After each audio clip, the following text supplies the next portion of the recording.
Assalamualaikum warahmatullahi wabarakatuh. Kami dari kelompok 2 mata kuliah Ekonomi Syariah. Perkenalkan, nama saya Inta Indah Anjeli. Nama saya Aceh Fajar. Perkenalkan, nama saya Rifki Fadlur Rahman.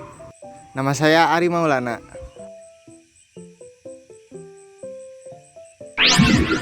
Hai guys, kalian tahu nggak 4 landasan ekonomi Islam? Nah, di sini kita akan jelasin 4 landasan dari ekonomi Islam tersebut. Yang pertama adalah Al-Quran. Yang kedua hadis. Yang ketiga ijma.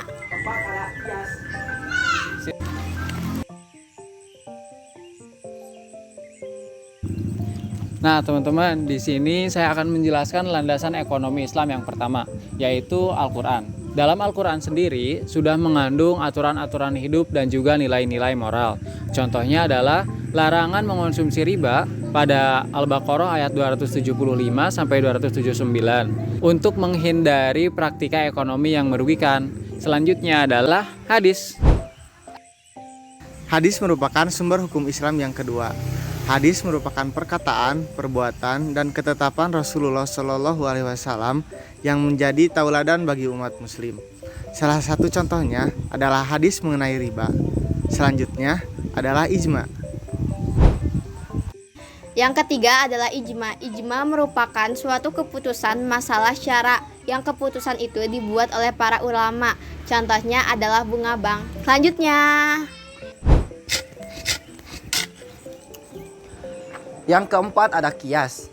Menurut bahasa, kias berasal dari kata kosa, yakisun, dan kiasan, yang berarti pengukuran. Banyak ulama yang memiliki makna redaksi yang berbeda tetapi memiliki makna yang sama. Kias sendiri juga diartikan sebagai menurut istilah, yaitu suatu hukum yang disamakan dengan yang memiliki irat yang sama. Contohnya kayak gini teman-teman. Ketika seseorang membunuh, baik itu dengan hal berat dan ringan, itu hukumnya tetap sama. Nah, teman-teman sekalian, tadi itu pengertian mengenai Al-Quran, ijma, qiyas, dan hadis. Nah, berikut ini ada contoh implementasi dari ijma. Selamat menyaksikan.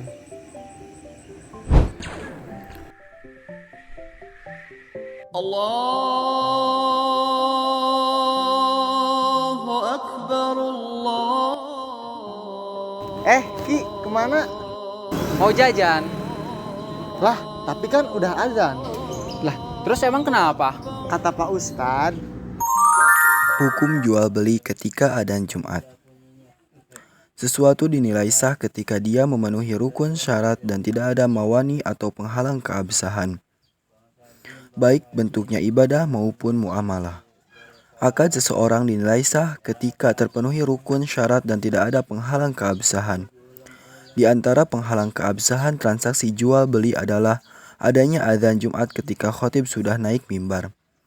Karena ketika adzan Jumat telah dikumandangkan, Allah melarang hambanya untuk melakukan aktivitas jual beli. Allah berfirman yang artinya,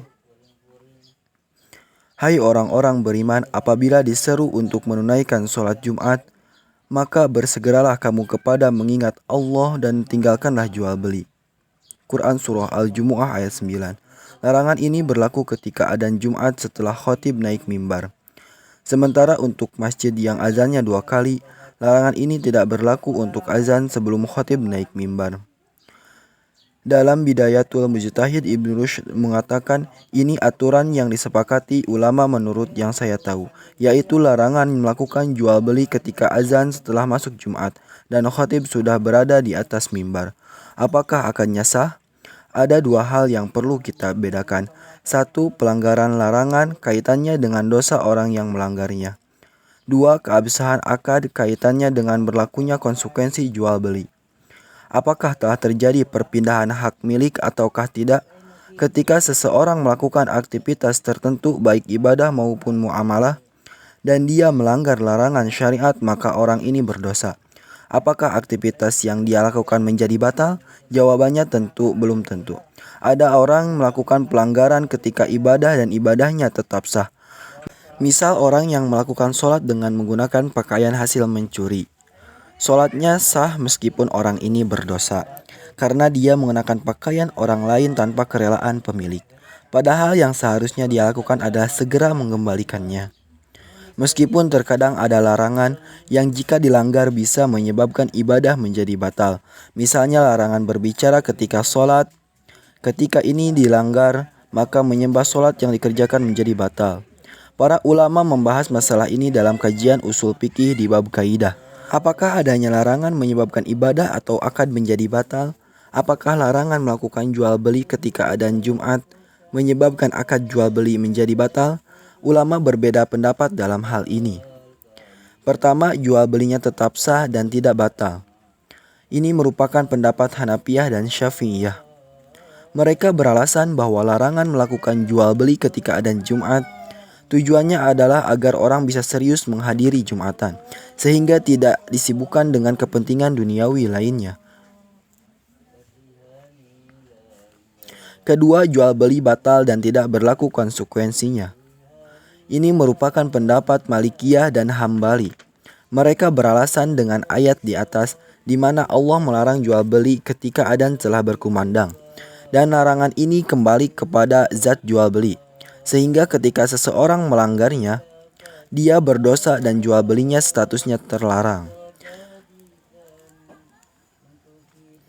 Ibnu Rusdi mengatakan mereka berbeda pendapat tentang hukum jual beli yang sudah terjadi dilakukan saat azan Jumat.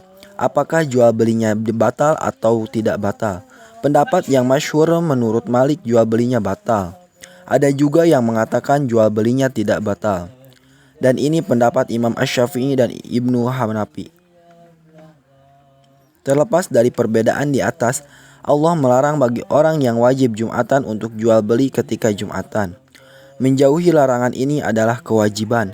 Waspadai bagi Anda yang wajib Jumatan beli BBM ketika sudah masuk waktu Jumatan. Beli makanan, minuman atau masih antri di kasir swalayan dan beberapa transaksi kecil yang sering dilanggar kaum muslimin ketika Jumatan. Demikian wallahu alam. Jadi gitu. Oh gitu. Ya udah tuh ayo. Nah, begitu teman-teman penjelasan berserta contoh dari kelompok 2. Dadah.